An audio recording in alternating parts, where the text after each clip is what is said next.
Originally featured in 4th edition, the Warlord is one of the most sought after character fantasies that many players feel is missing from the game. So in this video, I'll be showing you ways you can play the Warlord with the official 5th edition content, as well as showcase some work on the DM's Guild that you can use at your table if you're looking for more options. Hey everyone, welcome to Dungeoneers Pack. This is Josh and thank you for watching. For those that aren't familiar with the Warlord from 4th edition, it allowed players to create and embody a field commander. Through military training, your character would be a capable leader on and off the battlefield. Mechanically, the Warlord was a martial support class that would mobilize your party, able to reposition them in combat, as well as command party members to make extra attacks or take other actions and provide bonuses for doing so. If those mechanics sound familiar, that is because much of the Warlord's mechanical and narrative identity was shifted into the fighter and its subclasses in 5th edition. In the player's handbook, we have the fan favorite Battlemaster, and from Sword Coast Adventurer's Guide, we have the often forgotten Purple Dragon Knight, also known as the Banneret. The Battlemaster subclass is very much the spiritual successor to the Warlord, providing the fighter a sense of options in combat and customizability in its build due to the core mechanic maneuvers. Maneuvers were such a hit with the fanbase that Wizards included the martial adept feat in the player's handbook, so any character could pick 2 of them, and also the superior technique fighting style from Tasha's Cauldron of Everything, so any fighter can pick up 1. I find that there are 3 maneuver options that scratch that Warlord itch. The first is Commander Strike. By giving up one of your attacks, your bonus action, and the reaction of one of your allies, you command an ally to immediately make an attack against a target. While Commander Strike has a heavy resource investment, it nails the leader character fantasy. We can roleplay this as our character pointing out a weak spot on a target, a weak or important enemy, or calling for the team to focus fire. This potentially helps get some extra damage in and pairs nicely with any rogue in your party, as it provides another opportunity for them to use sneak attack another time in the round. The second maneuver is maneuvering attack. After making an attack on an enemy, we can reposition one of our allies at the cost of the reaction. They can move up to half their speed in movement and don't provoke opportunity attacks from the target we just hit. This helps allies get closer to an enemy to press the attack or retreat if they find themselves in a tough spot. The last maneuver is Rally, which is reminiscent of the Warlord's Inspiring Word ability. As a bonus action, we can roll one of our superiority dice and grant an ally temporary hit points equal to the result of the die roll plus our charisma modifier. This evokes the idea of encouraging a teammate to keep fighting, finding their second win, or boosting their morale. With just these 3 maneuvers, the Battlemaster subclass captures the essence of the Warlord class. The Banneret is similar but is not seen as viable, as the features that offer Warlord-like abilities are paired with second win and action surge fighter class abilities, which can only be used once per rest for much of the fighter's leveling career. Rallying Cry, similar to the Rally maneuver, takes after the Warlord's Inspiring Word ability, healing 3 other creatures whenever we use second wind. Inspiring Surge is just like Commander Strike, allowing another creature to make an attack as a reaction whenever we use Action Surge. While the Banneret has the flavorful features to play a Warlord, it lacks the feeling that the Battlemaster provides, since the features in the subclass use a dedicated resource that we can repeatedly spend on our Warlord-like features. There are a few other classes with subclasses that also have features that are similar to the Warlord or what players expect from a 5th edition version. Even though the Bard is associated with the performing arts, Bardic Inspiration is a great tool that could be flavored similar to rallying your allies to boost their morale. The College of Glamour may not sound like a military leader inspired option, but Mantle of Inspiration provides massive team mobility, spending a Bardic Inspiration to have your allies use a reaction and move up to their speed without provoking opportunity attacks. I have a character build just for this. If you want to check it out, you can find a link to the video in the description below. The Order Domain Cleric also makes an excellent Warlord character with a faith-inspired twist. Voice of Authority lets an ally use a reaction to make a weapon attack as long as you casted a spell that targets them.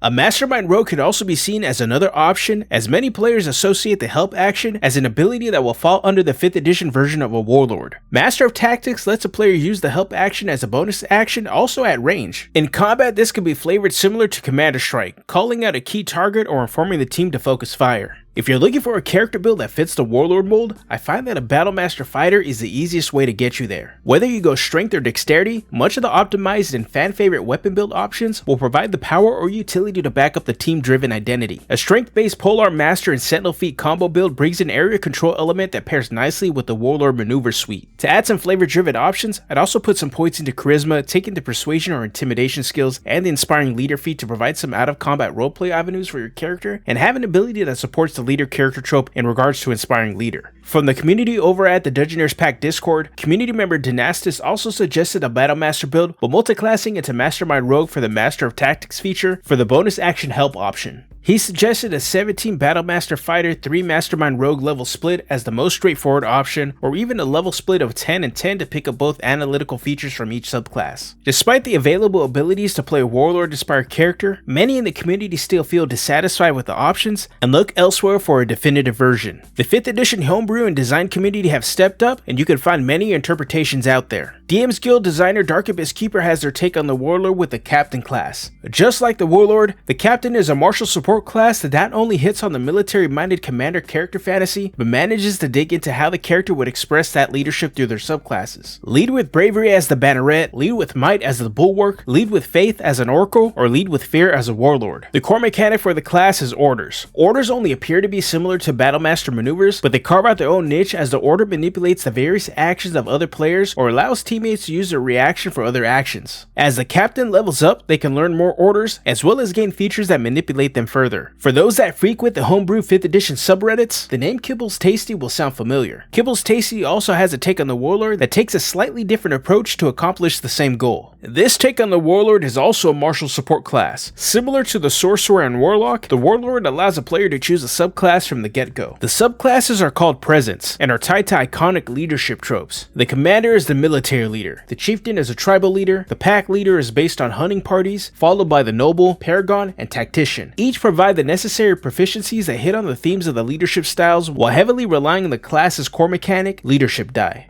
Leadership Die has some similarities to the Superiority Die from the Battlemaster Fighter. A player can spend a die on one of the 3 bonus action options that either enhance attacks made by an ally or mobilize them. Just like how the Bard can spend their Bardic Inspiration for subclass features, the Warlord subclasses either enhance the existing abilities or provide new options to spend them on. If you want to check out Dark Abyss Keeper's Captain class or KibblesTasty's take on the Warlord, I have a link for both of them in the description below. With that said, I want to hear from you. Would you like to see an official Warlord class in 5th edition? Let me know down in the comment section. If you enjoyed this video, make sure to give it a like, and if you want to see more content like this, I drop a video every week, so go ahead and hit that subscribe button. If you're looking for a place to talk about reflavoring player options, character builds, homebrew, or anything else about 5th edition, join the Dungeoneers Pack Discord. There's a link for the Discord in the description below. Alright, I'm out of here. Have a good one.